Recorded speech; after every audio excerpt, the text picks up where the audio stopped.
So, Holy Thursday is often called Maundy Thursday. That word Maundy means mandate. Joanna and I had a friendly debate just a few weeks ago about what exactly the mandate is. I said the mandate is that we wash one another's feet. Joanna, though, she said something a little bit different. She said that the mandate is to love one another. And if you look in your bulletin as to the title of this section, you can see Joanna won that debate. It's about loving one another.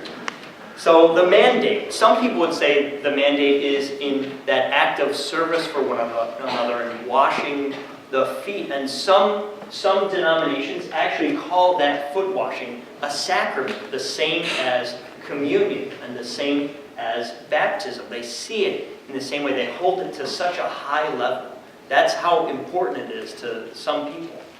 When we look at foot washing, we see service. We see love for one another, right? Jesus called the disciples his children in this passage. You'll see that. He calls them my little children, right?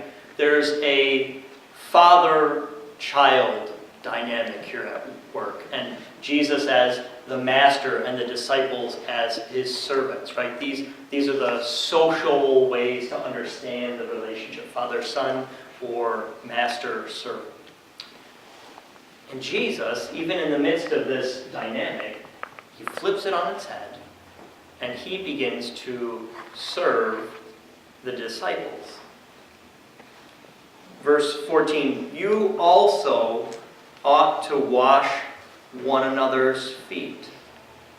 The dynamic there between father and son, or servant and master, that didn't stop him from serving the disciples. You love one another no matter what that dynamic is, no matter what your relationship is with another person. This is Jesus flipping our expectations on their head. If the greatest one does it, Jesus, so should you. Right? That makes sense, doesn't it? Jesus is flipping it. He's flipping the expectations. But there's something else that happened in this passage too. There's a betrayal, right? It mentions it right at the very beginning of this passage. We skipped over some of the passages that talk about that. But even knowing that there would be a betrayal from someone in his midst, Jesus still says, just as I have loved you, love one another. Betrayal, harsh words, hate, frustration. It's likely to be in our lives and even to be in our church. Are you hurt by someone? Have you hurt another person? Just as I have loved you, love one another. The other day, Davey did something incredibly cute. I was scooping him up to take him upstairs because it was his bedtime. So I pick him up and I say, tell your mother that you love her. And so we're starting to walk away and go up the stairs when I tell him to do this. And you know what my son says, my little 2-year-old? He says, I like cinnamon puffins. He wouldn't tell his mother that he loved her. He would rather say that he likes cinnamon puffins than tell his own mother that he loves her.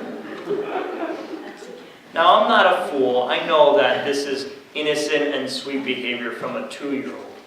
But later in life, something else is going to happen. One day, he's not only not going to want to say that he loves his mother, but he's going to say mean things. One day, he will utter those words that parents dread. I hate you. And in the midst of that, will you do?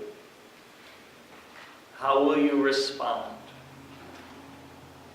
Just as I have loved you, love one another.